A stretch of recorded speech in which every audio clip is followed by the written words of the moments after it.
My name is Catherine Morris, and I'm from the University of Charleston.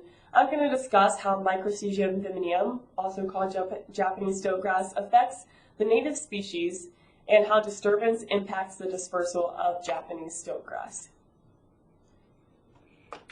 So invasive species are often associated with explosive dispersal. They're able to live in different environments. They have few predators, and they threaten native species often by using up their resources such as water and light. They also impact soil biochemistry, which makes it harder for native species to thrive. These are the driving forces behind research to try to limit invasions of these non-native species. Microstegium vimineum is a shade-tolerant invasive grass.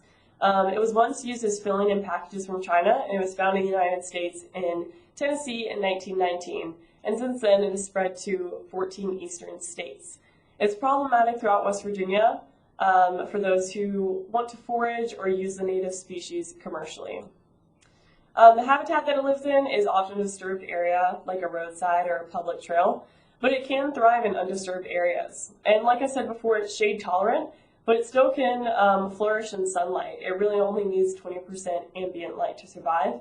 And Cole and Wilson found that light correlates with growth, so as canopy openness increases, so does Japanese stiltgrass growth. It has a negative impact on native species richness. So as the plant biomass decreases, it allows the invader to take over more.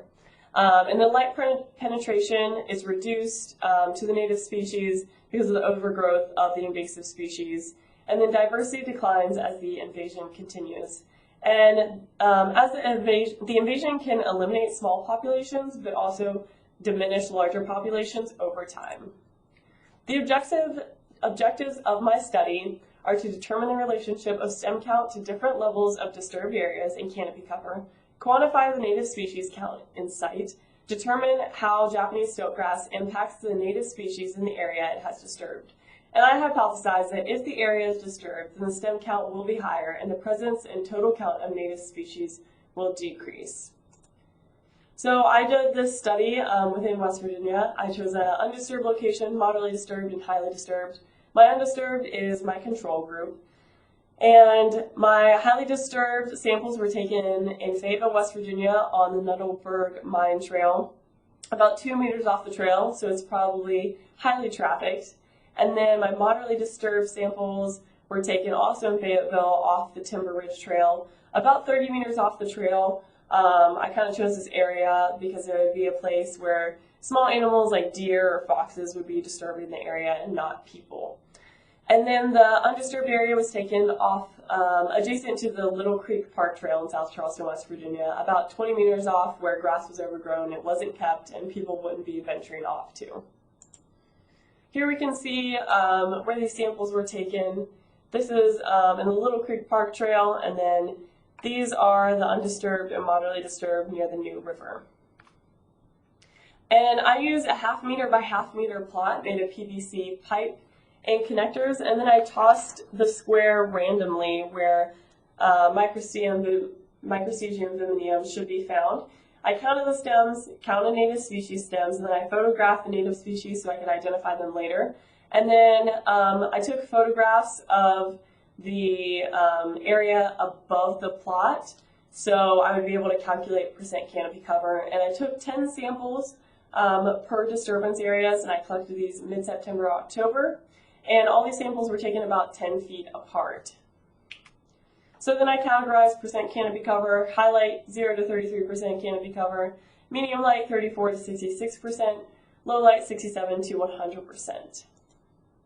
So here we're looking at average stem count per disturbance area.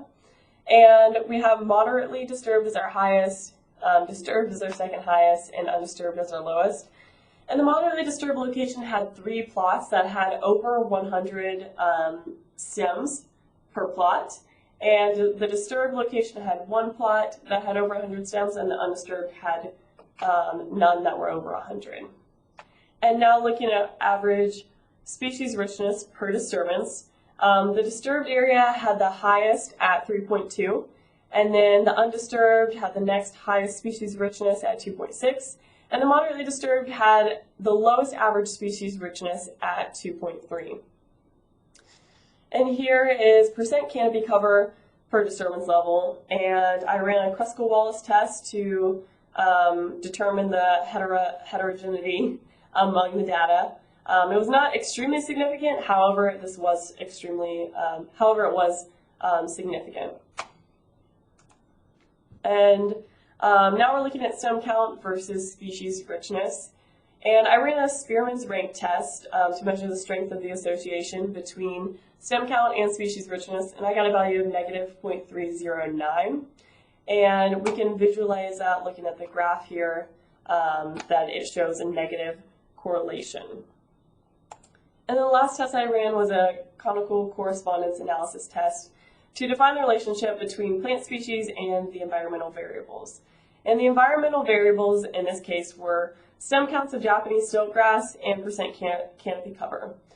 And we can see that the undisturbed are clustered in quadrant 1, and that the moderately disturbed are clustered in quadrant 3 and 4. This shows that the stem count of invasive species and percent canopy cover are associated with plant communities in disturbed and moderately disturbed areas. And then Pillai's trace had a statistic of 0.5992, and this indicated that there is a relationship between plant species and the environmental variables. I also ran a Shannon's diversity index, and we can see that the undisturbed had the highest diversity and that the moderately disturbed areas had the lowest diversity.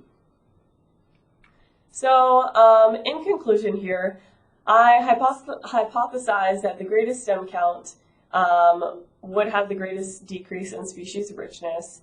However, I didn't expect it for it to be the moderately disturbed area. I expected it to be the highly disturbed area. However, the moderately disturbed area could have been more disturbed by animals than what I could have known.